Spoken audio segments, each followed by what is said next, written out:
Good evening, everyone. Welcome to part 2 of the joint meeting between School Board and Budget Committee. To hear the rest of our presentations, I call the meeting to order at 6 p.m. If you can stand and say the pledge, please. Yep. Okay.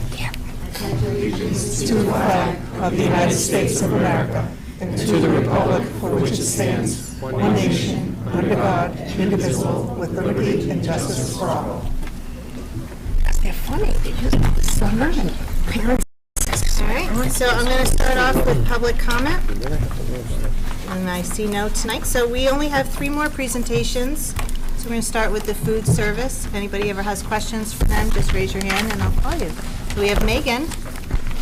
And if the chair would indulge me, one last opportunity for me to highlight and slightly embarrass our wonderful food service director.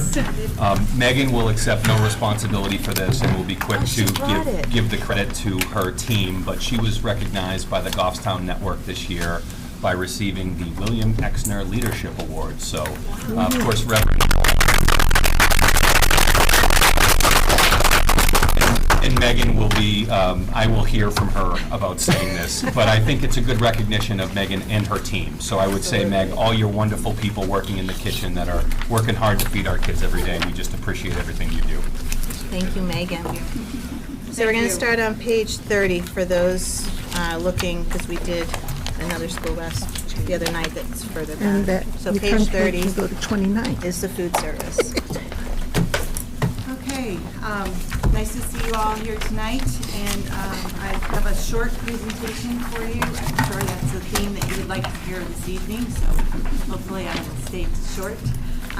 Does it involve short cake? Sorry, not tonight. How about some short ribs a little later?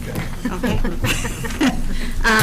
So you can see on our slide up there, we have a fiscal 23 budget of $1,245,023, and our fiscal year for this year for 24, is $1,260,572, which is a difference of, and then new requests of $32,951 for a requested budget for fiscal year 24 of $1,293,523. So you can see we are asking for some increases, and I'll go over those shortly. And I don't think you're going to be very surprised with where those increases are if you grocery shop. Quick staff overview. We have 1 food service director, 4 head cooks, 3 assistant head cooks, and 13 part-time assistants, which is 9.5 FTEs. We currently have 5 positions that we have chosen not to fill. We chose to do that in response to COVID and some of the changes that we made in our serving, and also anticipating the drop in participation this year because of free meals not being passed by Congress. When that happened and we have to go to charging meals, it gets, people make different decisions, and that's okay, and then we turn into, part of our jobs turns into a collection agency. So that's not the fun part of food service, and we have not missed that for the last 3 years at all. We do have a fund balance. We are allowed to carry fund balance, and we are allowed to keep an 3-month average. We currently actually are over that, so we do have some spending that we must do, and we will do that in the area of capital equipment, primarily probably for Maple and for Mountain View. And the board members, as we get closer, and I have more information, I'll be sharing that with you. But you can see we have a fund balance of $449,638. $100,000 of that is already encumbered for equipment that we are receiving now. In fact, today our steamers were hooked up, so we're very excited for those new steamers. And for those on the budget committee and those who are new to the school board, we are an enterprise fund, which means that if everything goes right, we get enough federal money and enough students paying full price that we cover all of our costs, equipment, labor, benefits, food, supplies. In the past, we have been. When COVID hit, things kind of hit the road, and that we were fortunate that the district was able to transfer money to help us through those first couple of years of COVID, and help to put us in the situation we are financially so that we can reinvest into the program, which is really important to do. Because, for example, at Mountain View, we've had to replace some compressors that were 20 years old, and we can't have those compressors go down overnight. So we've been very fortunate that way. Before you ask, what do you think about this year? I have no idea. I'll be very honest. We aren't getting the same amount of reimbursement that we were from the feds as last year. We are getting some increased over the normal, and that's only for 1 year. So for example, for a student who pays full price, we're currently getting close to 80 cents from the feds, and normally it would be about 30 cents. So, but that's, at this point, that's only for this school year. So next year, it will probably go back down to the 30 cents. So, and our primary source of revenue is our students who are in full pay. We don't have a high percentage of free and reduced, who obviously, they will drive more federal dollars for us. So we're hoping to come out as a break even this year, but I just don't know. We've had some major food costs increase, major supply increases. You all go to the grocery store, you all go to Walmart, you all go Target. And with what happened in Florida with the hurricane, we're looking at shortages in tomato products, citrus, berries, ketchup, salsa, spaghetti sauce could be hit. Wheat is still an issue. We have lines are being reduced all the time from our manufacturers. Even some of our, there's an item that I've used for 20 years. It's a little teriyaki chicken dipper. It's quite delicious. The kids really like it. But apparently, it's only in the Northeast. Nowhere else in the country does it really sell, and they discontinued the product. So we're seeing manufacturers consolidate lines still. I was hoping this year we wouldn't, but we still are, which is frustrating to us and our students as well, because we can't find things, or this shows up and we're like, oh my gosh, what is that? But we figure it out, because you have a very resourceful team. Next slide is our labor costs, and you can see that we do have an increase. Part of that increase is we had the increase of a school day, so from 180 to 181. We replaced staff who left with more experienced staff. A lot of people who we've been hiring are much more experienced than we typically hire, which is great, but it also puts them towards the upper end of our pay scale. We did increase our professional development because there are a variety of required courses now that need to be taken, and that added about 50 labor hours. We also, let's see here, sorry about that. Okay. And, there was the increase in health insurance. So we have, our labor pool kind of goes in and out quite a bit, so that's part of the increase in the associated costs with that. Our food, milk, and commodities. Our food, we put in an 8% increase. Laura Taylor, the assistant business administrator, was working on this with me, and we said, okay, where are we at with inflation? And we're going to put that in, and hope that, honestly, that's a hope. Now OPEC is going to cut oil, so transportation costs could go through the roof, which will add to our costs. And we did the same thing with supplies, okay? You'll see commodities, USDA commodities is listed here. For those of you who are new, we count it in as an expense, even though we don't pay $70,000, we pay $375 a case. That's the actual cost to us, but then that other $70,000 is put in as a revenue source, so it cancels out, okay? So it really is budget negative, okay? But I wanted to make sure that you understood that piece. And the last slide I talked about our costs increasing 8%, that we did have the reduction of 4 part-time positions. We did do some reduction in equipment lines because we've been replacing equipment, so we're anticipating hopefully some less repairs.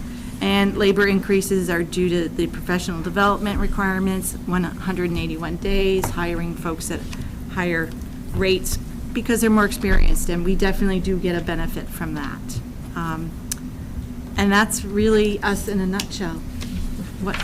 Megan, I would add, just to make sure that the Budget Committee is aware, when we mentioned on Monday evening that we are working on the GESS contract negotiations, those negotiations will impact Megan's operation. So our folks who work in the kitchens are part of the collective bargaining agreement. So when we have wage increases, that will impact her. We have not had to, a lot of school districts partially fund the food service program. We have not done that, so that could be something in the future that we might need to consider, or some pretty serious rate increases. So we had a very modest rate increase for this year, but clearly 8% food costs is quite a bit more than the increase that we added. So I would just remind the Budget Committee that the contract will impact the budget as well. Ellen, go ahead. Just- Stacy. The contract itself should be as a special warrant article, or won't change what is being put forward by Megan tonight. It won't, No, but what but it it will will be a mean is special the article. wages that she actually pays next year will Right. be higher. Right. So some of her budget will be impacted. We can take a look at that. We might have to make some reductions or cuts, but I just want to make sure everyone understands that the wage increases are not included in this. And I think, Ellen, usually on the warrant article for that, I think it's usually broken down. It is. As to what's come from general fund versus food Right, service. hang on one second, Fred. Stacy had her hand up Thank you, first. Madam Chair. I don't think you were here last year to do the presentation, so Scott did it for you. And I Oh, think I okay. remember him talking about these machines that were going to be in the high school that were going to be in a different place so that kids could get food and not have to go all the way across to the cafeteria. And I thought that was put in the budget, I think at like 4,000. Oh, okay, What happened to those and what happened to that? Issue. Well, we didn't spend the money, Okay. obviously. We did not, we have 2 vending machines, and the machine he was probably, I'm guessing he was talking about was the place where the kids could pre-order a meal and it would be put I into believe it's it. going to be like hot food or like pre-made foods. Right, it wouldn't be hot, it would be Okay, cold pre-made meals, stuff, yep. Those, we can't get. Oh, We physically can't get Okay. them. I think it's like a 2-year wait. That's a COVID issue. So But we you do have. we do have the vending You machines. do have a vending machine, and in the past, she's done things like yogurts and Yeah. fresh fruits, some sandwiches, some Yeah. of those kinds of things. so what is that money being used for now? That's all part of For her that, okay, revenue. so it'd be- Yeah, and okay. actually, some of those, what we call like à la carte items, she has a slightly higher return on. Yeah. So those are good for us to sell. It helps her operation. Well, I think we Yeah. had budgeted money towards those machines, and if we didn't order those machines, is the money going somewhere else? I think at this. Oh, you yeah, mean in this- this budget, did we take that money out? I think Laura and I did reduce that line. So what, The vending line we by would that have not amount. spent that, and that would have been, say, $4,000. That would have rolled into her fund balance. Okay. Yep. So her fund balance right now is fairly robust. include that. We have some oversight that we'll need to spend that down, but she's got some capital projects she needs to do, so I think we'll be able to do that. Thank you so much. You're welcome. Right, Good go ahead, remembering. Fred. Good job. Superintendent Balke, you said there might be wage inflation because of the collective bargaining. Wouldn't that appear in a special article? Yes. So it would be covered, but in a special It article? will be covered in a separate article. So what the voters will see is warrant article number 2 will be the operating budget, and we would anticipate that the third warrant article will be the collective bargaining agreement with the support staff. So you're right, Fred, it'll be called out as a separate article, and Megan's also correct that her employees will be specifically identified within that warrant article.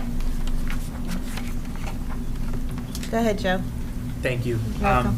My Yeah. question is revolving around free and reduced price lunches. Do you have percentage breakdown of what percentage of students use free and reduced price lunch? And if you could break it down, maybe not by school, but I'd like to kind of know where they are. And then what percentage are like full pay? There are two ways to look at that. Are you looking for overall percentage or percentage of students who participate who are eligible? Which question are you asking?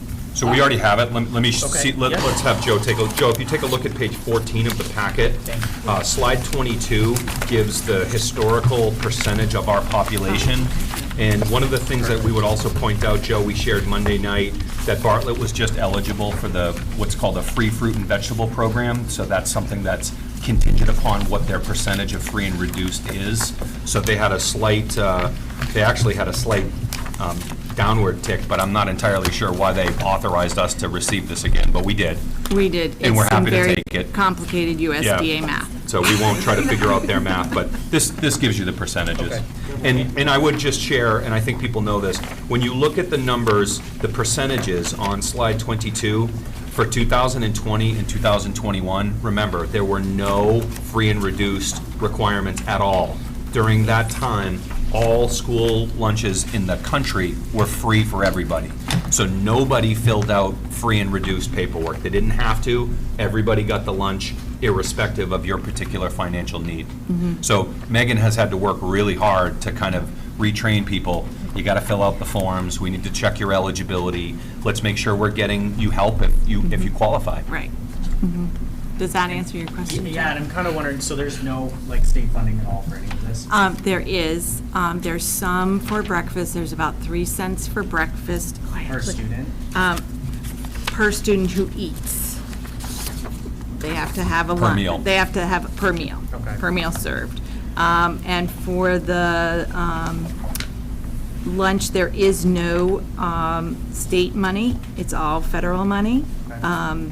So the state at this point also, Joe, covers the 30 cents for students on reduced price. So if you're eligible for reduced price, you get breakfast for free and then 40 cents for lunch. Okay. That's what it costs. So if you're on free and reduced price lunch, you're eligible for free breakfast? Yes, but reduced eligible students would have to pay 40 cents for lunch. Okay. Thank you. Yeah. Are you set, Joe? You're good? Jared, go ahead. Thank you, Mr. Chair. This might be a rehash of Monday, but the ERP application that we use for point of sale and for everything else, is that a district budget or does it fall under this budget?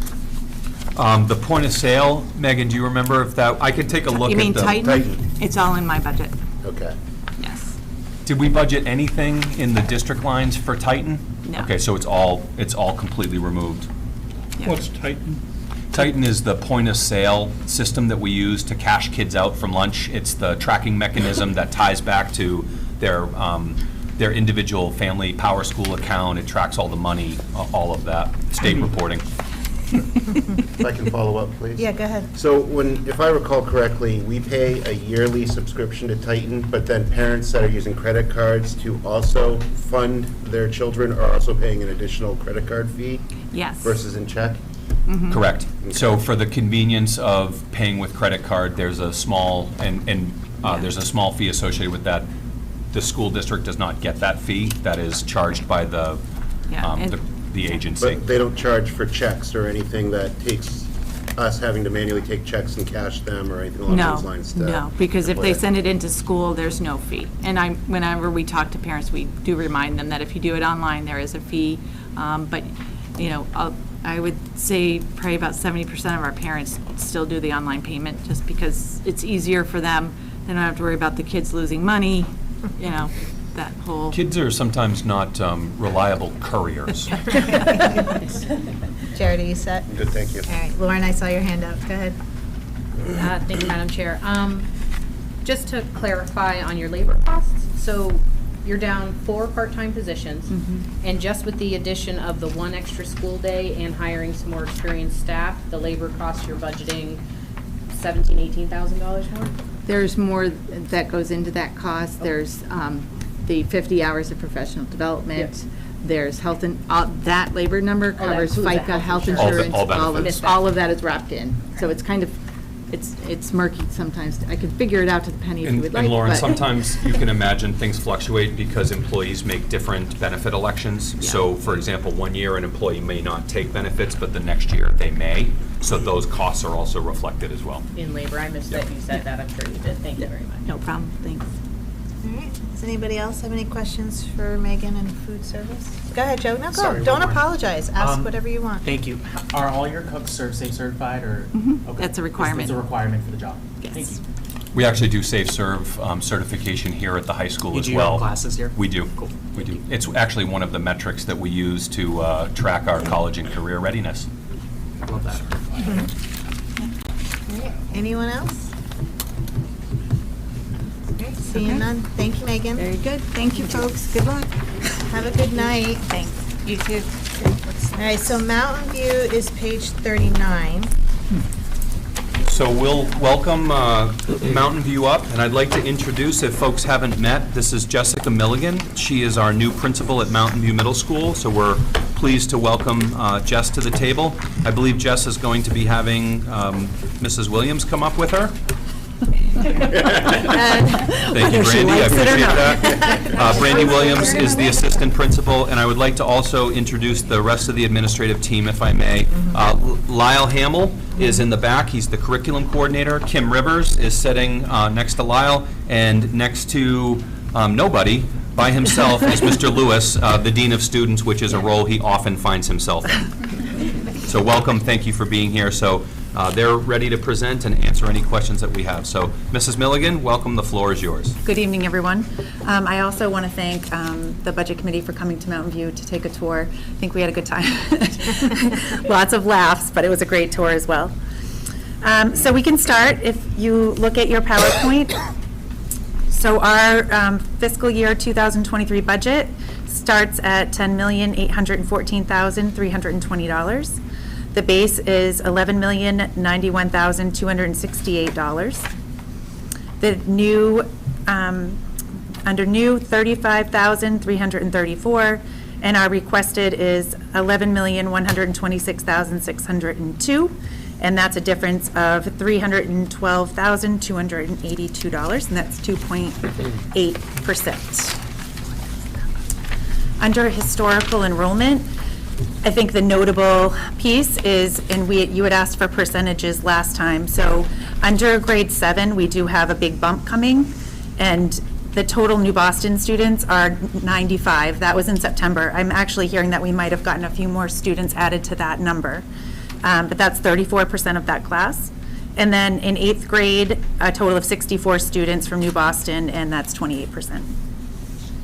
Under projected class size, grade 5 will have 22 to 1, grade 6, 22 to 1, grade 7, 23 to 1, grade 8, 19 to 1, and the total average class size is 22.1. You can look under current staffing, and I'll echo what was said on Monday. Currently, we have 4 counselors. One of half the time of that position is going to be funded next year by the movement of staff. We had talked a little bit about keeping this line status quo, and so we'll find the other position when we start to look at moving things around. We also have a .4 math accelerated position that's not on here that will also fall in that same category. Under noteworthy changes, most of the $312,282, the difference is contractual obligations. There's also $8,750 for tutoring homework den that we currently run. It is incredibly successful, and I believe Mike McMurray did a presentation for the school board last year and spoke to the usage and effectiveness. Also, the MVS Media, there's $5,000 to address the revised and shared cost of the Gale database, and this is so that our students have access to research databases, and this also aligns with the high school. And then facility repairs, to reflect actuals, there's an additional $5,000. And then, as also said on Monday, there are the increased propane, maintenance and custodial costs, and then athletic supplies and electricity. Everything has kind of gone up, so we're in that same boat. Go ahead, Jared. Yeah, well, thank you, Principal, for your first presentation here for the Budget Committee. You did great. Question I have is, at the middle school level, do we have a lot of consumables that we need to replenish every year? like we do at the elementary school level? So most, and I'll ask Lyle to piggyback on this one, but most of our consumables are online. It would be online, what's the word I'm looking for, the subscriptions. Do you want to come up and? Yeah.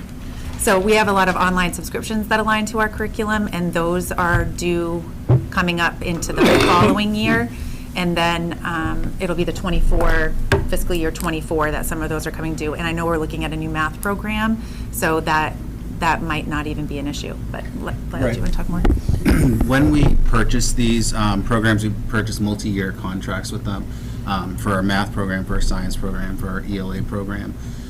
That with it comes the online access as well as the consumable journals. So that's not a recurring yearly expense for us, but we are nearing the term for many of these programs. So not for this current budget cycle, but in future cycles, we'll probably see an increase in different programs. Thank you. Thanks, Jared. Anyone else have questions for Mountain View? Oh, go ahead, Fred. I just noticed in their slide that Mountain View Middle School is 30 years old. I was on the building committee. You're old? Yeah, I'm old. Thank you for serving on that building committee. I believe you might have been with Mrs. Vermakowitz on that. Yeah. Lauren, did But you have she's your hand only up? 30 now. Go ahead, Lauren. Thank you, Madam Chair. Thanks, Ms. Milligan. Hello. About the media, the $5,000 for the database, do you share, is that $5,000 that's shared between you and Goffstown High School, or do you guys both, 5,000 for you, 5,000 for? It's shared between the two. I'm correct in that, right? Yes. Yes, it's shared. Okay. Yeah. Thank you. You're welcome. Anyone else? Yes. Oh, sorry, Joe, go ahead. I didn't see your Thank hand. you. No, I just put it up. Okay. I don't know if it's a question. There were positions that were created through ARPA grant funding. Are those rolling into this budget? No, Or so they're still free? Yeah, so let me speak to that. We have no new positions in the entire school district in this budget. So the entire budget that you're being presented with as of right now has no additional positions. It's possible the school board could say, geez, Brian, couldn't you use another this or that? And the head count could increase. But all of the ESSER funded, federally funded positions that we've had, we have either rolled into our operating budget by eliminating other positions. So what you'll see here is there are a number of moves, and Mrs. McCann will speak to some of these, but we have a number of positions at the high school that the high school will not be using next year, and we have repurposed those where there is, I would say, a little greater need. So we had a little more staffing flexibility here at the high school, and we also had an alt ed program that we have kind of hit pause on because our enrollment was really low this year, and we needed the staff here physically in this building, which is 3.5 positions. So there are no budgetary increases for new positions that we created during ESSER, and we wanted to be very mindful and purposeful that we didn't create that funding cliff. So it's one thing to take the federal money. Mr. Cloutier is always very good about saying, you know, kind of, what are the strings attached? What do you have to do for that? You know, what happens the next year? What happens when the grant runs out? So we went into this looking at really 4 different budget cycles, if you can wrap your head around that, going through the ESSER time, to say that when we were done with ESSER funds, we didn't want to have any situation that we're coming to the board saying, we have $300,000 of new staffing because we want to continue these ESSER positions. So there are none. I'd love to hear that. Yeah, we've got I mean, and again, you see it here, 2.8%. We have a very lean operation. It's lean. Go ahead, Stacy. Thank you so much. First of all, I really enjoyed the tour. We did have a good time. I don't know who this question is for, but you talked a lot about this bus turnarounds, the bus situation, and how she actually has to dress up as a cone sometimes to direct traffic. There's a photo. Yeah. There's a photo. I was actually really impressed by your talking about that, and I thought about that a lot that night, about how chaotic that whole situation was, and I was a little bit disappointed to see that there wasn't money being spent on that this year, and then it was decided to push that project off. So I'm curious as to why that decision was made and not as a priority for this year, since it seems desperate for this middle school. Let me take that Sure. one. The first piece is we were originally had looked to budget that project by using grant money, ESSER funds. And when you use federal money for any type of a construction project like that, there's a requirement for what's called Davis-Bacon wages. And what we ended up having was, we think that we have probably a $30,000 to $40,000 inflation of the project as a requirement of compliance with the Davis-Bacon wages. So one of the things that the school board is considering is we were not able to do the project this summer, so our hope had been if we could have squeezed it in, we got a favorable bid, if a contractor had time, we would have done it this summer. Our hope was to do it this summer, but our plan is to do it next year, and the board is going to consider a couple of different options where if we didn't use federal funds to pay for that, then we wouldn't have to pay that 40% approximately inflation on that Davis-Bacon wages. So we have prioritized them, and we plan to do it next summer. I would also share with the Budget Committee, in addition to the bus turnaround, we have tried over multiple years and lots of different grant opportunities to widen the driveway. So we still want to do this. Right now, when you pull up to Mountain View, you can't go left. Only school buses are supposed to go left. So school buses would go up to the left, they would go back, pick up the children, turn around, and come right back down.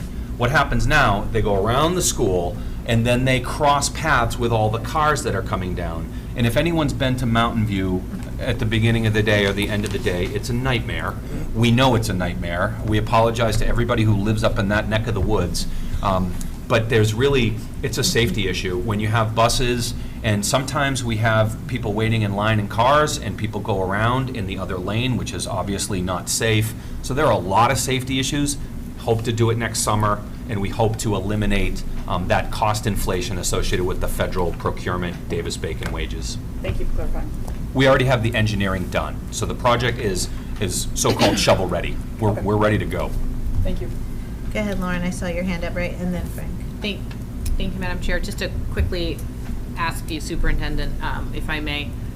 We're new to Mountain View the last few years. Has this traffic pattern been increasing over the last few years, or is this really like a bubble from losing 8 or 9 bus routes? Like, No, has it always been? Yeah, I would say it's elevated due to COVID. So certainly during COVID, we asked families if they were able to drive their kids because we didn't have enough buses on the road. We wanted to make sure that we had, remember, we were spacing kids out. We had a federal requirement for kids to wear masks on buses, so we were complying with all of those pieces. It was ticking up before the pandemic, and then during the pandemic, the number of people being driven to school kind of exploded. And obviously that was during Mrs. Kohler's tenure as principal there. They changed the traffic patterns, they increased supervision, they did as much as they could. But this school's 30 years old. It was not made to have this many people drive. Maple Ave was not designed to have hundreds of kids dropped off. It was designed for kids to ride school buses. So we're kind of dealing with that because our schools are older.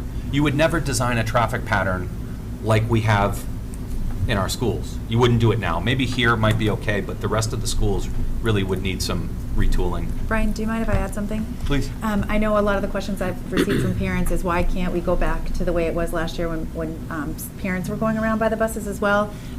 Besides the fact there's a ton of safety issues with that, children were being dismissed in a staggered way. So there were kids that were missing instructional time, and I'm not willing to do that again. So it's a little chaotic, a little crazy, but we are getting kids out of there. I think we're doing a little bit better every week, a little bit faster as parents have their kids ready to go, ready to get in their cars. We're trying to come up with some other strategies. So I do appreciate all the parents that have been very patient and are following all of our rules and making sure their kids are doing what they need to be doing as well.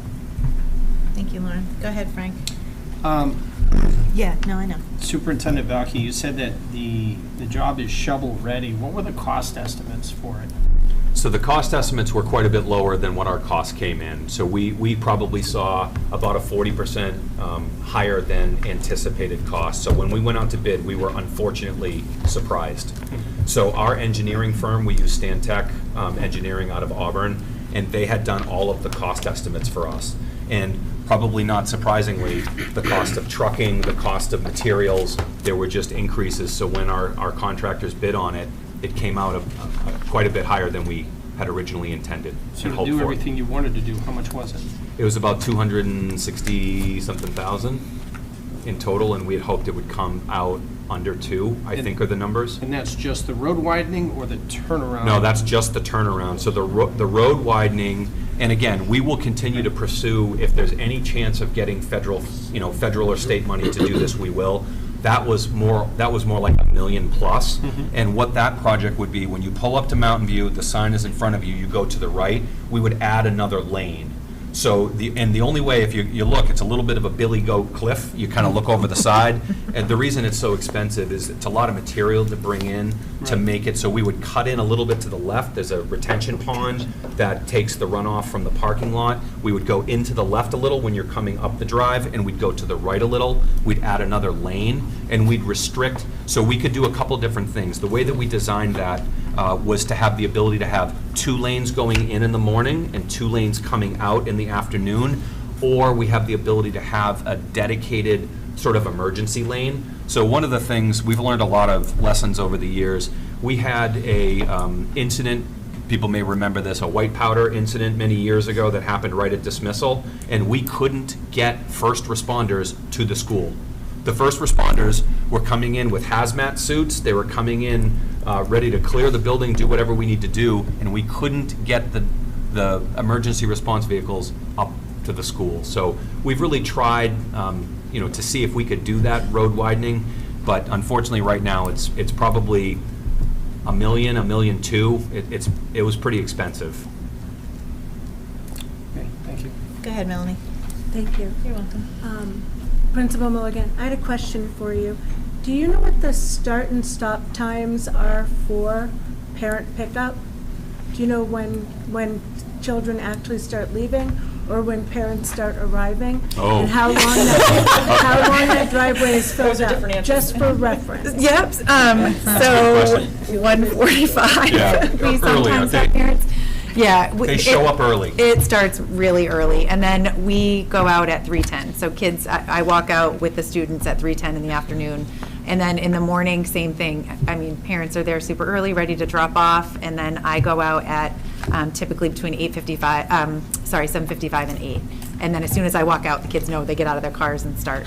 And Jess, would you also, we have options for kids to go to the library before school, so the kids can go in, they can go into the building, they can get additional help. We've had homework supports and some of those things as well. I do have to note too that with sports, we've had parents pick up for sports a little earlier, so that has helped to bring down a little bit of the traffic, and we have a plan when they're picking up for sports to not have to be in that line, because we don't want students to be late to go play.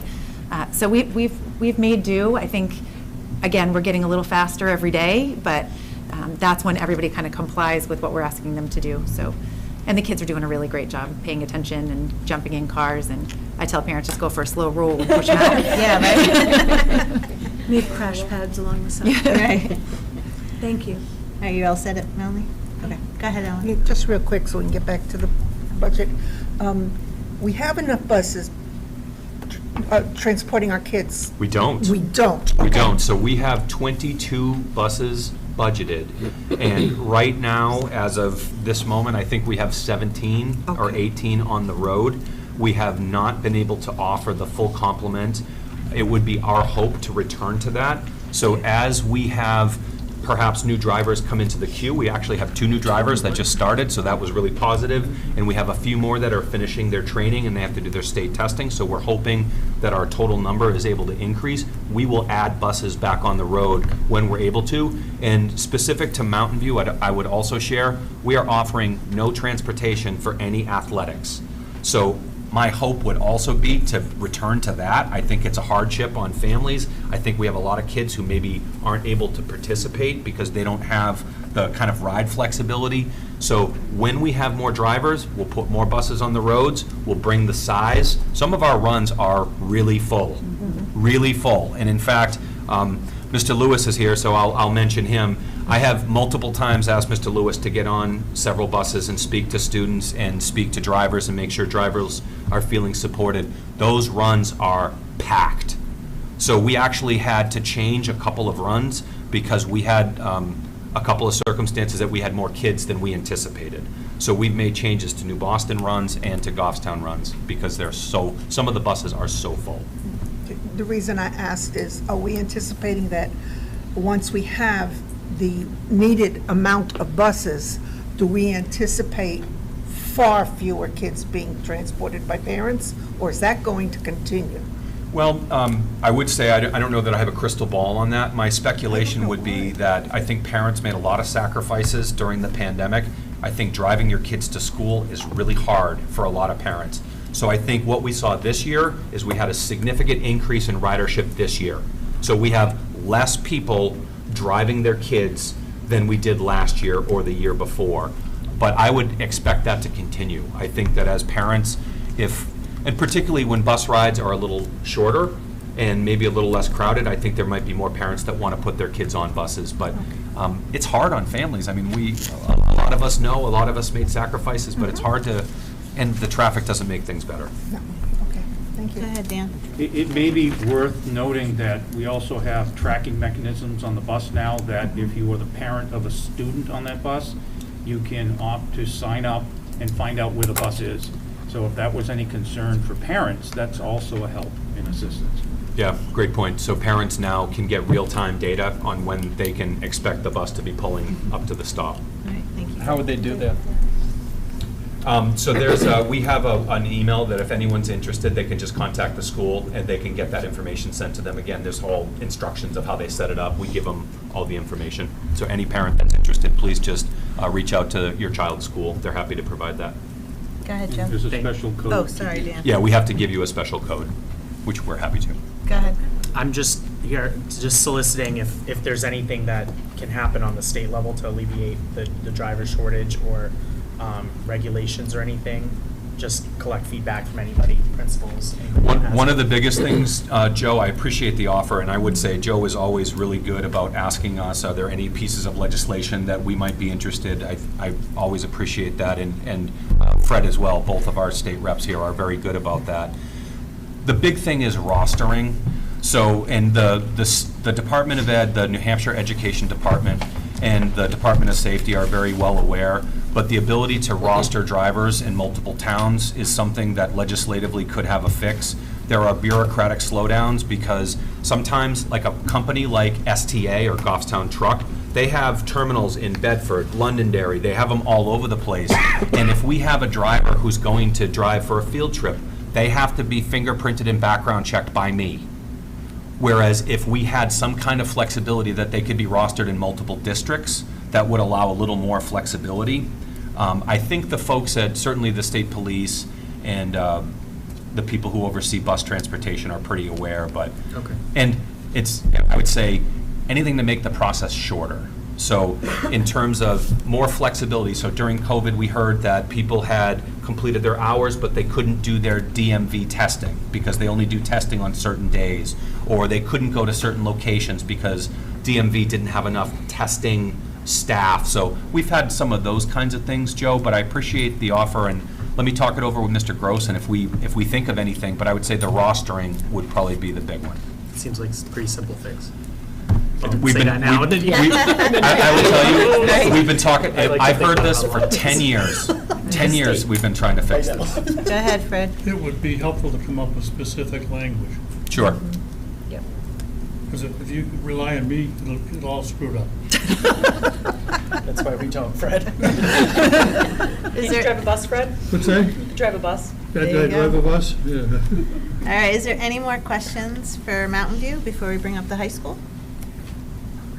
All right, seeing none, thank you guys very much for coming out. Thank you. And we will now welcome Mrs. McCann and Mr. McBride.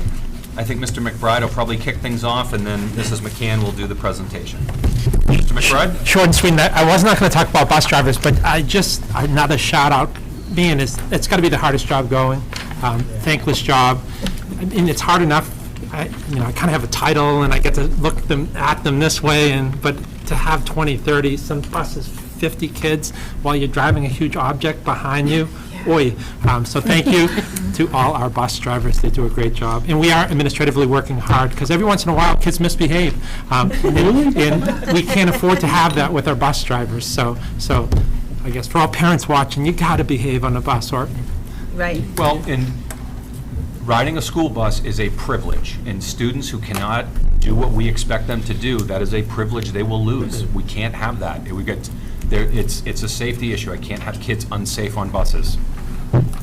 So back to my script, which I'm not good at anyways. Before I get out of Kim's way, which I've made a career out of, a pretty good one too, is I did want to say thank you, and I think it was Scott or Brian mentioned the collaboration between the Goffstown School Board and the Budget Committee in the power, I would say, of the Budget Committee's vote when it comes to our contracts and budgets. But I wanted to just talk for a second on the contract. As a high school principal, having the new teacher contract was huge, and it was also talked about how we've had a pretty good year this year. We had positions, we're competing with lots of other districts, and I thought we had a really successful season we lost some incredible teachers, so being able to replace them was huge. The new contract, enormous difference, and so thank you. The support of the Budget Committee on the contract was enormous, so thank you. I might have a question or two, but here's Kim. Thanks, Frank. Good evening. So as you can see, and Scott obviously talked about earlier this week with you, how the base is established. Really, when we look at the high school budget, there is $21,000 in new dollars that we're going to take a look at and talk about this evening. So while we see a 2.3% increase, such a vast majority of that are those contractual obligations and are part of the default budget going into this process. When we look at enrollments, class sizes, staffing, at the high school, it's a little different than what you've seen from the other schools, and I want to just talk a little bit about how we schedule and how that impacts all three of these pieces for you. At the high school, we start every single year building our schedule from the bottom up. Every student's schedule is truly individualized based on the course selection choices that they make. So we will meet with students in January or February of a school year. We share with them the full course catalog of over 200 course offerings. We share with them minimum graduation requirements that are set both at the state and at the local level. We talk with them about post-secondary plans. Are they looking to go straight into the workforce? Are they looking to go into the military? Are they pursuing continued education? And what are the pieces they should be looking at as they make those plans while they're in high school? What should that transcript ultimately look like to help best position them? They meet with their school counselor individually, they talk with families, and then they submit to us, late February, early March, their course selections for the upcoming school year. We take and we distill all of that data down. And by department, we look at what those requests are, what our existing teaching pool is, and we start by saying, okay, if in the social studies side, for example, I need to first meet all of the core graduation requirements. So how many sections of world history, US history, civics, economics do I need to offer? Then we look at what's left in terms of teaching sections and what are the students' requests and how do we balance those pieces and put together what we're going to offer for the upcoming school year based on what it is that students and families are looking for. With that, we do get fluctuation, not just in class sizes, but also in how we use our staffing. And this is part of what Brian referenced, that we may find in a given year that there is a decrease in requests in a particular department. So if we have a retirement, if we have a resignation, we may look to shift how we use staffing, or we may say, as we did this year, there are some areas where it does not make sense to replace these positions in this building. And is there better use district-wide for some of these positions as we look to hire? So when you look at class sizes here, this is a sampling of actual classes pulled out of our schedule, different class periods, different departments, and what we're looking at in terms of students in classrooms. And then our next slide is our current staffing. So we have roughly the equivalent of 96 full-time educators in the building. And that does include our school counseling staff, our librarian, our nursing staff, because those are all part of that collective bargaining agreement for the teachers. We have 22 paraprofessional positions, 6.5 administrative assistants, and we have 7 administrators. This includes the part-time adult education director. And we currently have 9.5 custodial positions supporting this building over the course of a week. So when we look at staffing changes, this is that give and take of schedules, student requests, and needs, and how they vary from year to year. So we have shifted how we view some positions based on student need, and we have also, as Brian mentioned, we brought the alternative education staffing back into this building this fall. And that was in addition to the small number of students who were going to be enrolled there this fall, a number of support mechanisms that we've also added in-house over the last couple of years to better support students during the pandemic piece. So during the school day, we have 3 different student support spaces throughout this building where students can go for academic supports, students who are dysregulated and need to kind of regroup, refocus, and get moved back into class. And we also added, as you can see on this slide, our student accommodations for our students who have 504 plans. So we have a dedicated space as well where they can get academic support throughout the school day.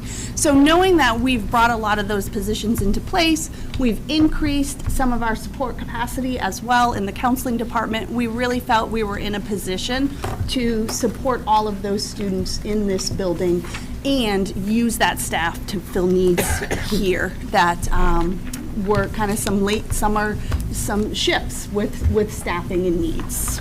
Kim, can I just briefly interrupt? If anyone's looking at the PowerPoint, on Monday, Mr. Gross gave a revised high school. It was a separate piece. So just if you're looking at the big packet, slide 6 on page 45 is not accurate. You're going to want to be looking, there was a second high school handout. So if anybody didn't get that, I apologize.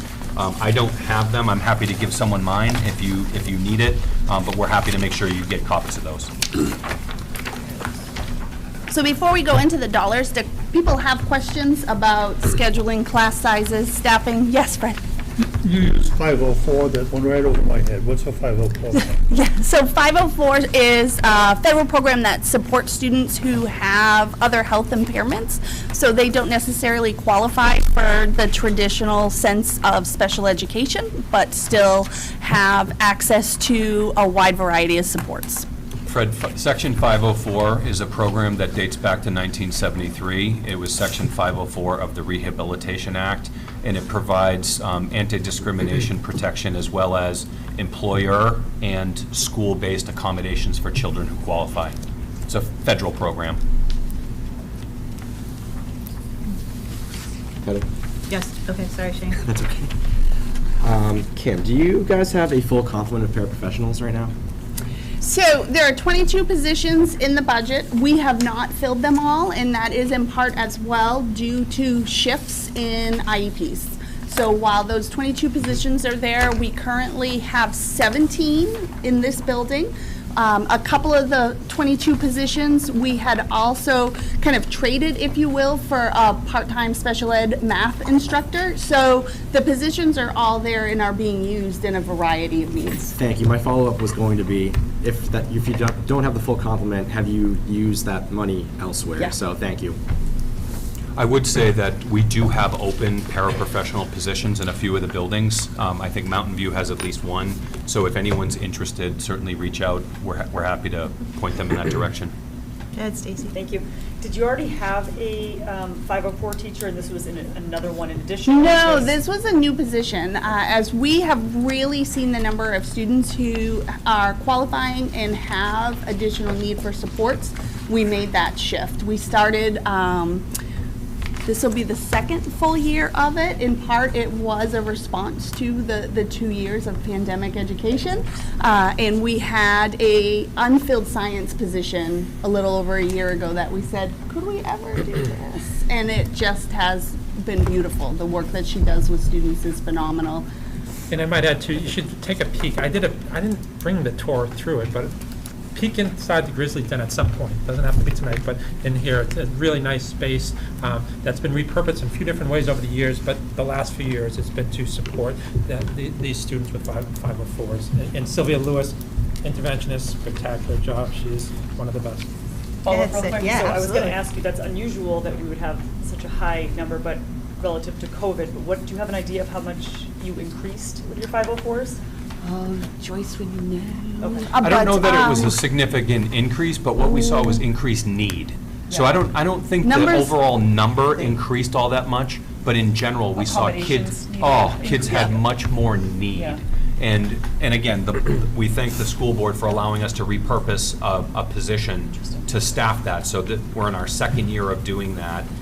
Or this may be the third year, but it's been very successful to students. Kim probably follow-up to knows the that number, is or eventually- Joyce, please text me. It's 100 and something students. Yeah, is this I gonna want to have to be say a it's about position 120. At some point that they're probably going to have to put in the budget? So it is in the budget. It was an existing position that we had that had been in the budget within our science department for a number of years. And as we've seen some shifts in course choices and what students are doing, and we've made some additional changes, we have found that we had the position with no negative bearing on the science department. Great, thank you so much. Go ahead, Frank. Can you give me an example of somebody that would fall under section 504 that wouldn't fall under the other alternative programs? It can be a Want wide me to take range. that? So the Yeah. first one is, so you have section 504 and you have special education. And both provide federal anti-discrimination and requirements to support students. The major difference is for special education, or IDEA, which is the Individuals with Disabilities Education Act. You have to have a documented disability and you have to require specially designed instruction, in contrast to section 504, which is about providing access and reasonable accommodations. So it's not that level of specialized instruction, it's more about access and reasonable accommodations. But they're both federal entitlement programs. Special education actually is not as old as section 504. So section 504 went into place in 1973, and special education, which was public law 94-142, sorry, more information than people need, was 75. So during that era, 73, you got 504. In 1974, you got FERPA, which is the Family Educational Rights Privacy Act, and then the very next year was special education. So in those 3 years, there were some major pieces of federal legislation that occurred back in the early 70s. Does that answer? It does, but the reason why I was asking is the third line of the slide, move GHS science teacher to 1 FTE to GHS 504. So in essence, there was a person who was a science teacher who is now handling the 504 accommodation responsibilities. Not exactly. So what we sometimes do is, if we have an open position, so we have a teacher who retired, a teacher who left, whatever the circumstances, we evaluate where do we most need that position. So that the science position was a vacancy. Actually, at the time, we couldn't fill it. Yep. So we've We had a have lot of 3. difficulty hiring all science, but certainly chemistry, physics, all the life sciences, biological sciences, earth sciences, they're all hard for us to fill. We took a vacancy and we repurposed it during COVID because we knew we had kids who had increased academic and social emotional needs as a part of their 504 plan. So we repurposed it and really evaluated it. How did it go the first year? We thought it was pretty successful. We did a second year, and then, again, instead of budgeting, I could have come in and said, we need to add another position to create the 504 position. We didn't do that. We asked the high school to make some hard decisions, to look at possibly not offering some electives for all semesters, to make some tough choices, but this is where we focused on repurposing that position. We wanted this budget because, again, when we have a contract, that's Our budget and our contract are the most important things to us. So when we have a contract on the budget, we tend to be very, very conservative on our budgeting. And you may have recall seeing that last year when we had the teacher contract. When we come in with a budget, we come in with a very lean budget because we want to get support for the contract, the collective bargaining agreement. Are you good, Frank? I'm good, thank you. You're welcome. Anyone Good. else? All right, you can go All on, right, Jim. let's look at the money. Yes. So when we look at the noteworthy changes, there's a few slides we're going to look at. And if you just look at the first slide, the increases you see here exceed that $21,000 that I mentioned as new, because we're also going to see a series of decreases when we go through this. So you'll see that that starts to offset. So first is roughly $10,000 for sound amplification systems. We are seeing some additional students who will be joining us next year who have that need. And these systems are roughly $1,000 a piece. And again, this building is different in that students have 8 class periods that they can be in, which means they can be in 8 different spaces throughout the course of the day. So we do the best we can to look at schedules, to use shared spaces, but again, regarding access, we always want to make sure that a student gets the schedule that they've asked for and they're able to take the classes that they want, and we don't want the equipment in any way, shape, or form to limit what they can take. So there is need for additional sound amplification systems in this building as we move forward. And Kim, before you go on, I would also share, this is another example of us taking a very, I would say, careful interpretation of the default budget.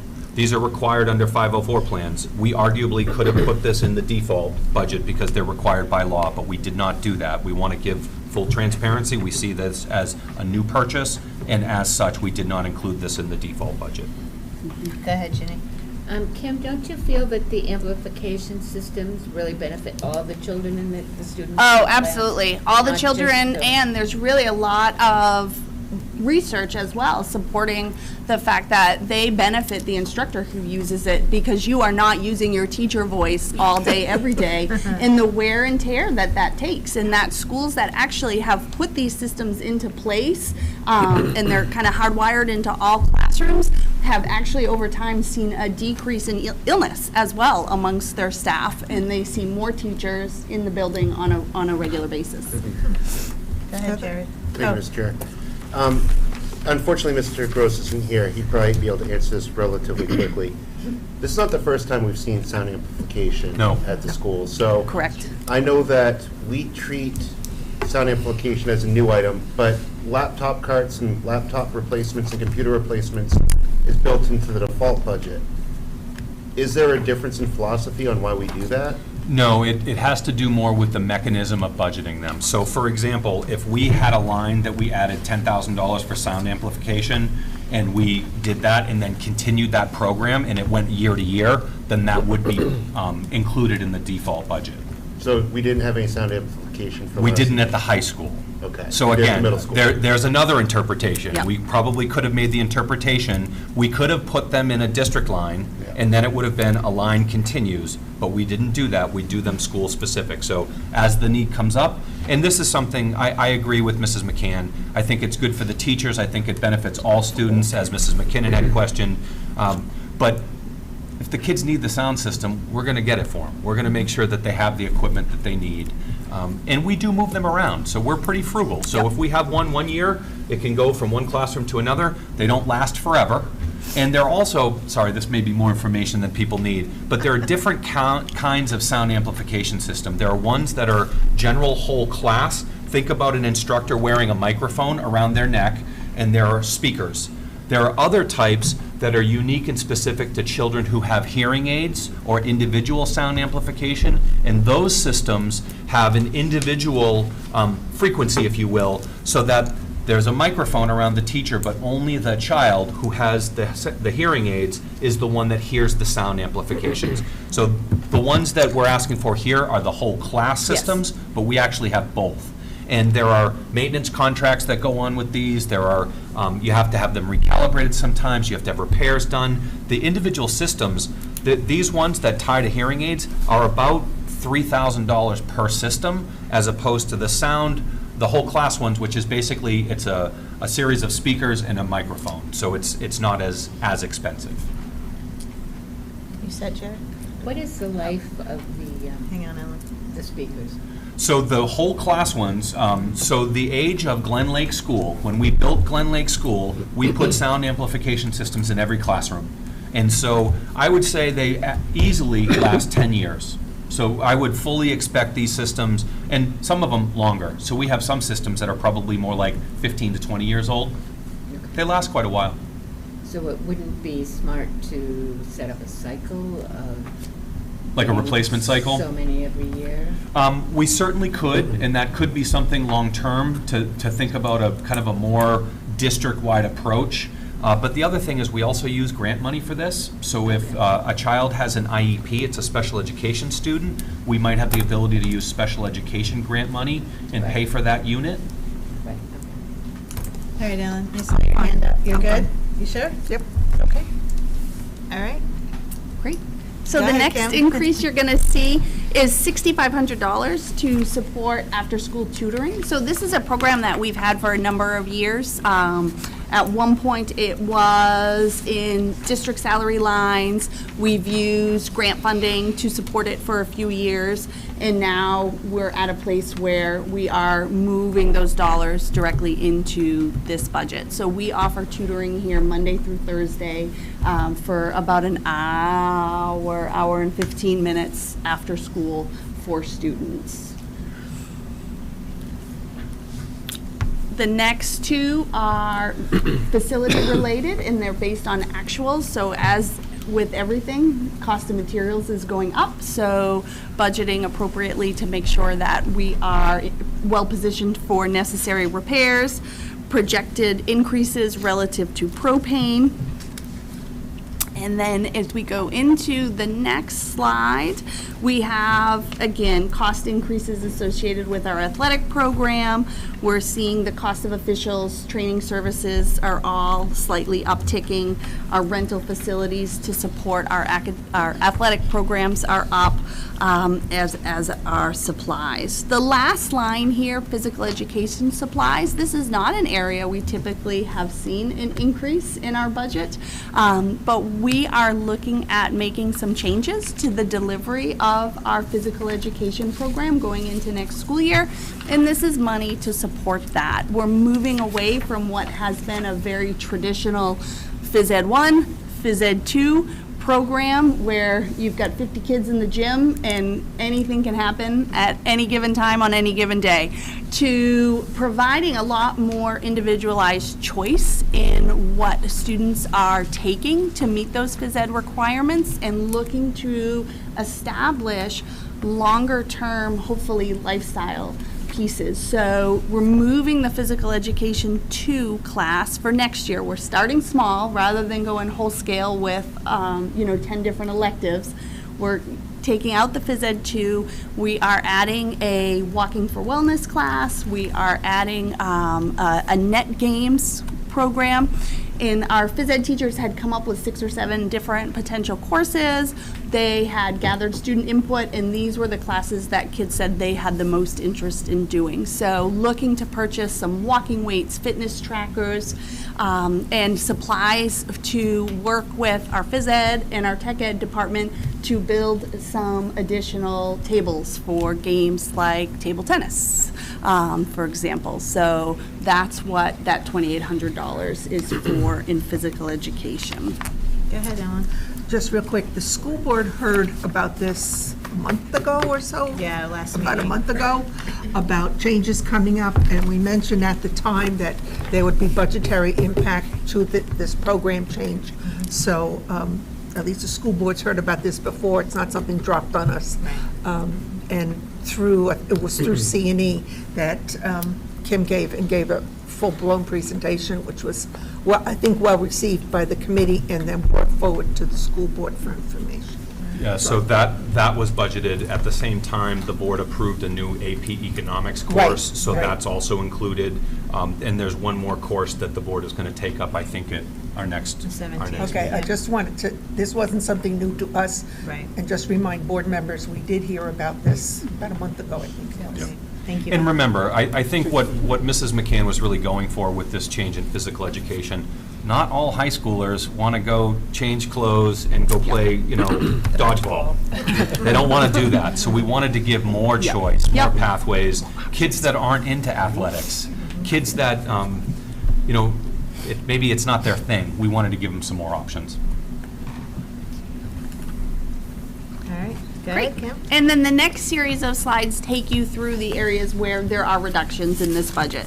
So first, our adult education program, the salaries associated with teachers for that is shifting and will be reimbursed through grant funding in the New Hampshire Education Department. Did I get that right? You did, thank you. All right. In our non-athletic co-curricular budget, we've had for a number of years contracted services for a choreographer and a costumer with our performing arts program. Those dollars have shifted through the changes that were made relative to co-curricular stipends through our collective bargaining agreement, so the $3,600 has been removed from that section of the budget. Athletic maintenance is down slightly as we make the shift to the installation of the turf field. Replacement furniture, you see a slight reduction. There was some additional funds in there this year for some specialized furniture in specific areas of the building that was purchased, so this has come out and now it's back to kind of that maintenance line of replacing as needed teacher furniture, student furniture on a year-to-year basis. Water and sewer lines are down based on actuals and facilities maintenance. Facilities maintenance line, those are the inspections and the contracts with elevators, fire extinguishers and whatnot, and they've all been adjusted as well based on actuals. Thank you, Kim. That is Go as ahead, Ellen. exciting as it gets. Kim? Yeah, go ahead. Okay.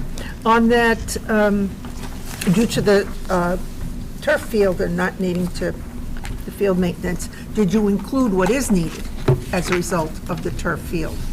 The So sanitizer. Scott worked very closely with Justin on all of this. Okay. So I am going to trust Ellen he that put it- yes. I know, I've had discussions in the committee. That's what caused me to ask. Yes. Okay, Yeah, thank we you. can confirm with Mr. Gross, but when, for example, there's a new piece of equipment that we're going to need, I Right. think we're including that in sort of that startup And how to cost. sanitize it, Yep. and Yep. then there's some kind of, Yeah. something you have to. And that's why it's not the whole line, pellets, right? yeah. That Yeah, it's the just a pellets. slight reduction. Yep. Go ahead, Shane. I just wanted to follow up that Scott did mention that 2 meetings ago, so I assume that he has Yep. budgeted for that. Yeah. Thank you. Anyone else? Questions for high school? Go ahead, Lauren. Thank you. The tutor salaries, to go back a little bit. The request was reduced 50% for a new Department of Ed fund, so it would have been 13,000? Yeah, so we have, prior to this year, we've had 2 staff members every afternoon in that space. In this year, we have 1, and we're bringing the online system into play as well. That was so my- to give students more flexibility to not necessarily come here. Students who want that face-to-face time and that individualized piece will have that option right after school, but students will be also able to access the program from anywhere. That was my question. So it's not necessarily that you're getting money from the Department of Correct. Education for it. You're using their Yes. centralized. So let me tutor just add a little bit system of- Instead of a yeah. human person here. So this is a new program, Yeah. and the New Hampshire Education Department is just rolling this out. So we actually have signed up, but have not been onboarded yet. This is a program that is free to all New Hampshire students. I think it came at a cost of about $4 million was the number that I had heard. I think this is a great program. I'm appreciative to the commissioner and to the education department for bringing this in.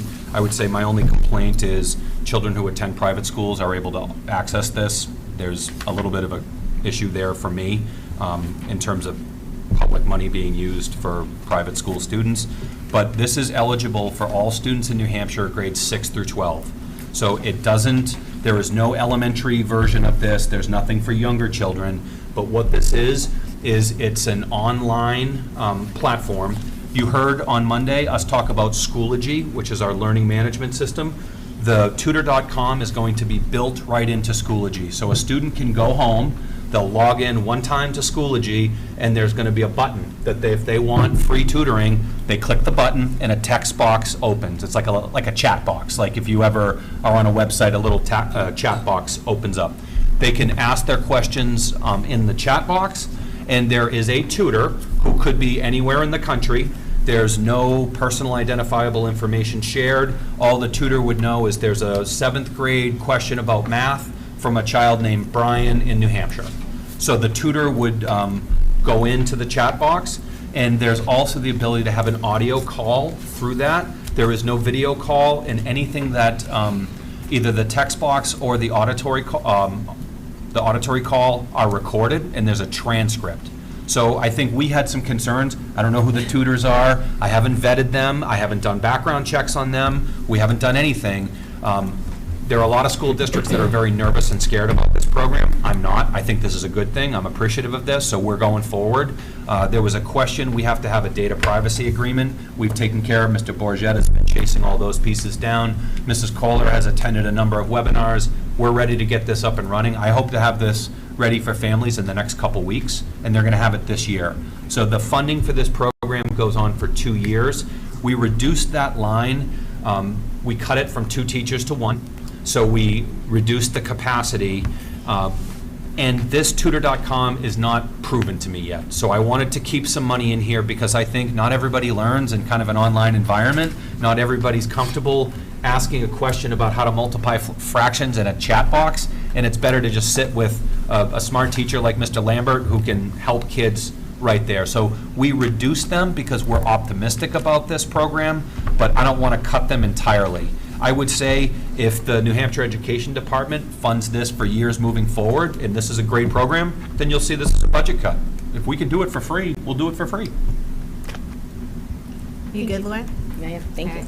Go ahead, Joe, I saw your hand up before. Thank you, and I think you explained it really well. I think it's a good new program and I do something too. that we should give a shot to. And I had just texted Scott about the program like last week about something that they should take advantage of because it's, I think, a good situation where the state's actually giving you something. Agreed, agreed. Give it a And so, shot. right now, in the state, we understand that there are about 29 school districts that have signed up for the program, and it is up and running in some. So I do know, I spoke to the headmaster of Pinkerton Academy. Pinkerton was one of the first schools that got it up and running, and they're having good success with it. So we're pretty optimistic, and again, I'm super appreciative of anything that takes away from our need to increase our local budget to provide services to kids is a good thing.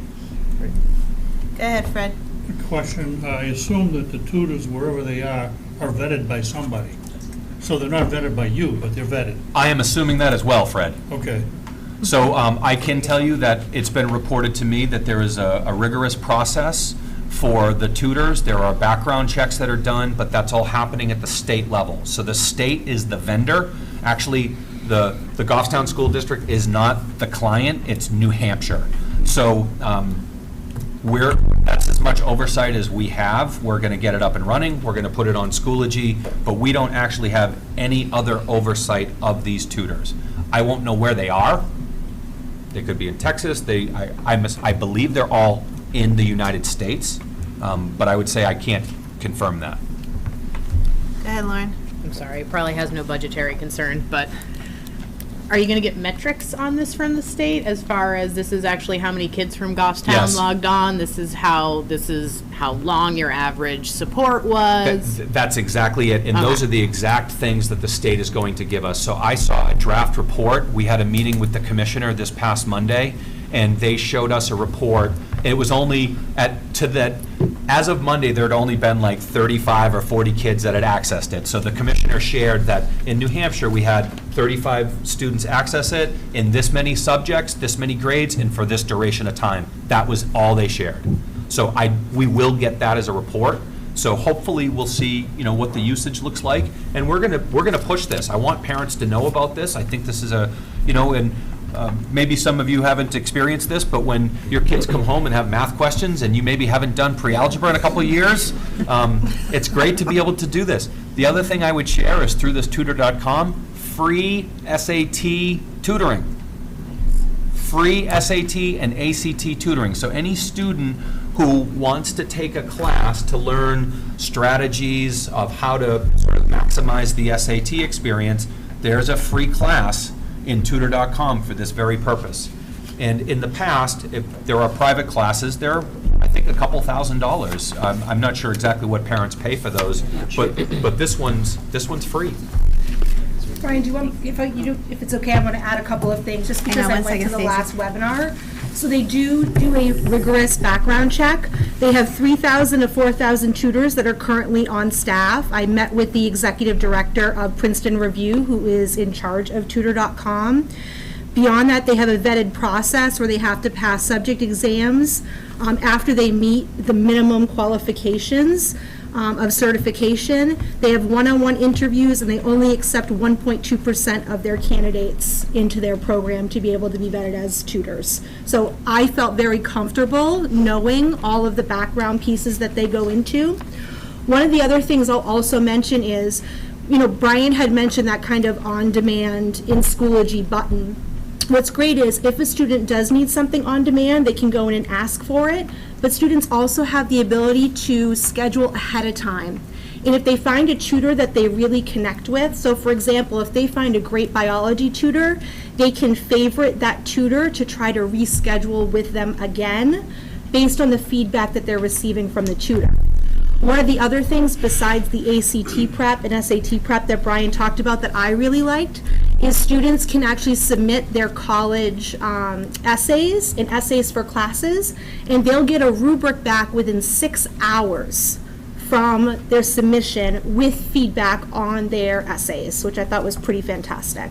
So I thought I'd mention a couple other pieces just because And I cited actually, in the Wendy, I webinar. think the writing support goes beyond just college essays. It does. I think Yep. that there's a mechanism, any paper that you write Yes. that you want to have a teacher review and give you feedback, Yep. you can do it through tutor.com. And you get a rubric. Yep. What's nice from an administrative standpoint is Stephen actually and I heard from tutor.com today.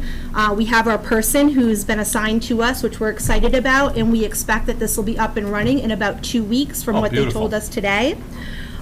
So we're really excited about that. They have an administrative onboarding that we will go through to kind of get all the background information that we need to know. And then we're going to be able to get monthly reports of analytics of how many of our students are actually utilizing the system. So obviously that doesn't come from the tutors, that comes from tutor.com to the SAU for us to be able to view. Okay. Thank you, Wendy. Go ahead, Stacy. I was just going to ask, this is for all schools, correct? No, this is only grades 6 through 12. Okay. So there is no elementary version of this at this time. I will share that for the last several years, we've provided elementary tutoring as well. So we've offered free tutoring supports to anyone who wants them.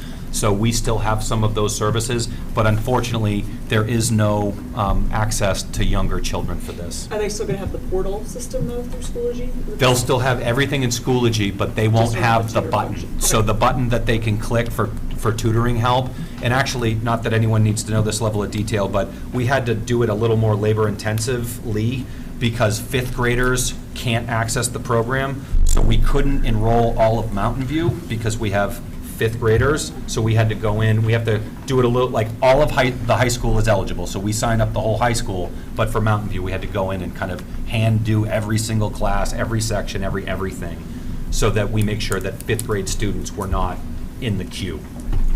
Thank you. Thanks, Stacy. Go ahead, Frank. I know you said there was vetting. Is there a background check associated with that too?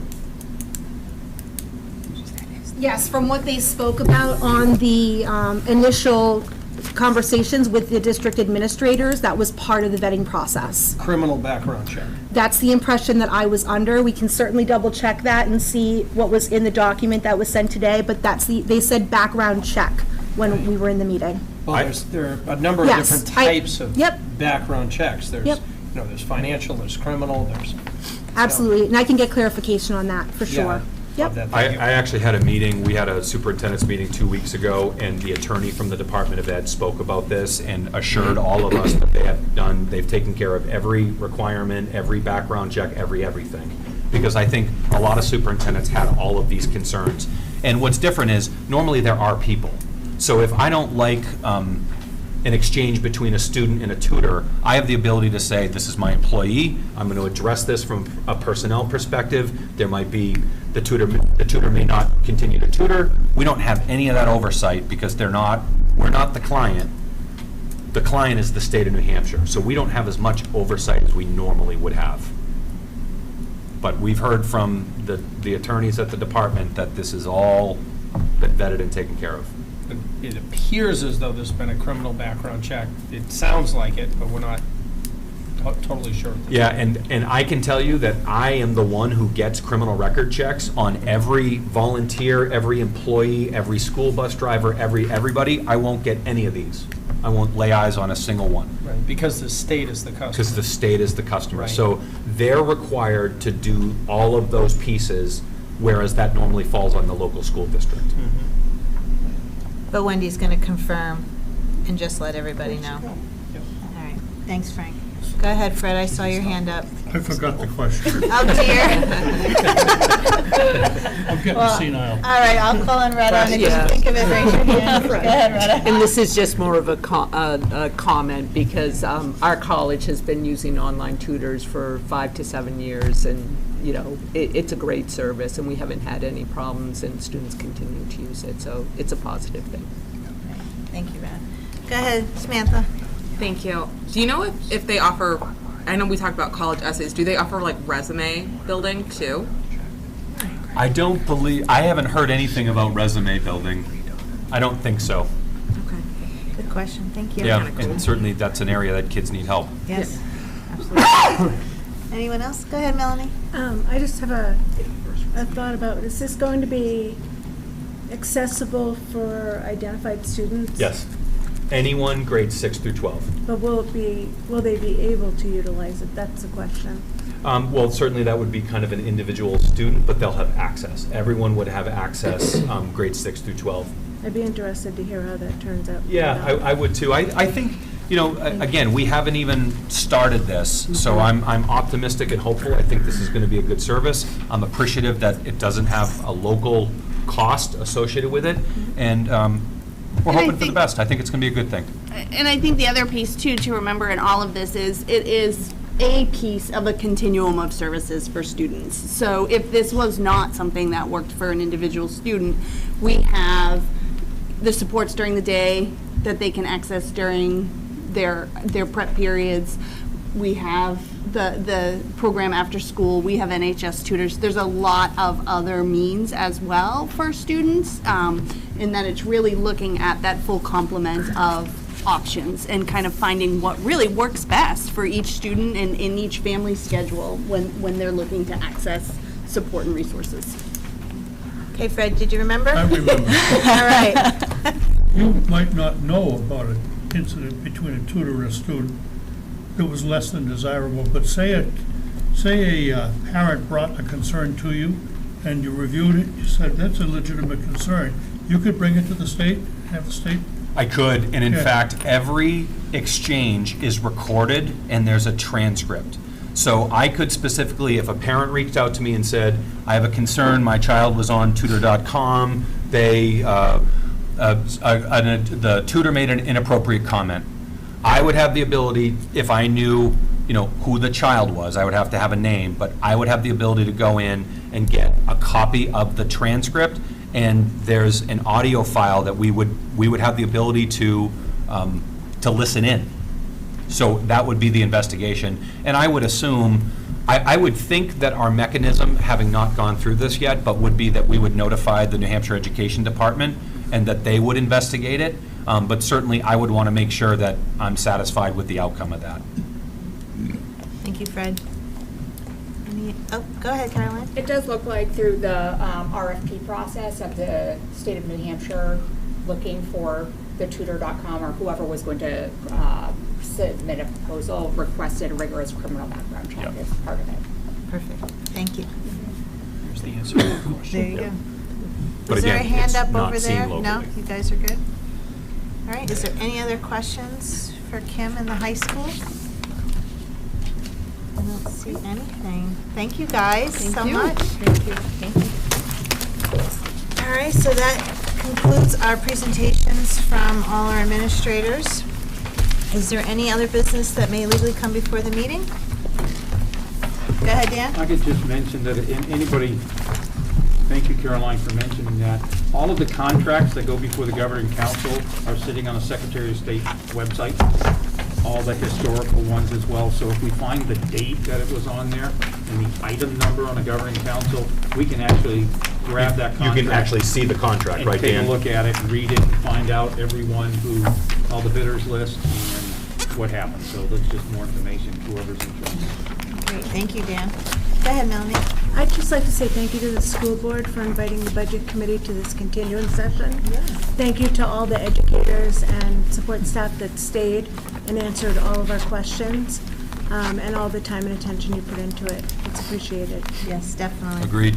We agree, thank you. If I could make one more comment, because I've Yes. sat on the budget committee for many years, and also on the school board now, so it's been about 20 years, and I can't remember a time in all that time where we had such activity in the same room and such participation from both groups. So it's really, I'm appreciative of that, for everybody coming and sitting with us and participating. Absolutely. Thank you, Dan. Yeah, and we would offer to any budget committee members, if you have any questions, you haven't gotten the full packet because the school board hasn't finished their deliberations, but if there are any pressing questions, please feel free to call me, email me, call Mr. Gross. We're happy to, anything we can provide to the budget committee, we're happy to do that. Dan didn't finish. He was about to say his drinks are on him. Go ahead, Ellen. Vitamin water. The school board will be having other evenings where we're going through the details and stuff. 17th and 19th. Okay, sure that if budget committee members wanted to at least listen to the detail of each that we're going to be Oh, going through. yeah, in fact, you'd all be welcome to be here. I would Just just be be careful here. to warn you of, if you have a quorum, then you would need to have a Yeah. legally posted meeting. That would be my only caution, but yeah, But we'll you're be going through a lot you're of the welcome detail to, that's. well, we're gonna go line by We line. go line So, by I mean, line. every single page, every single Yeah. line. Because this was an overview. This is an And overview. so if budget committee members want to hear, they're ready. And they're on TV too. They're on so TV too, at your yeah. convenience, you can always Right. listen to it as well. Go ahead, Jared. Just as an individual that's done it twice, the past 3 years at the school board and the budget committee's going to be going through line by line Yep. as well. So They'll be doing stuff too. if they just want to hear the deliberations at the school board, I would just watch it on GTV. Right, thank you. All right, any other business before, take a motion to adjourn? So moved. By Ellen, who seconds? School board. Motion Was to adjourn the it school board. Ginny? All right, all those in favor say aye. Aye. All right, good night, everyone. Thank you so much. Thank you, everyone. Yes.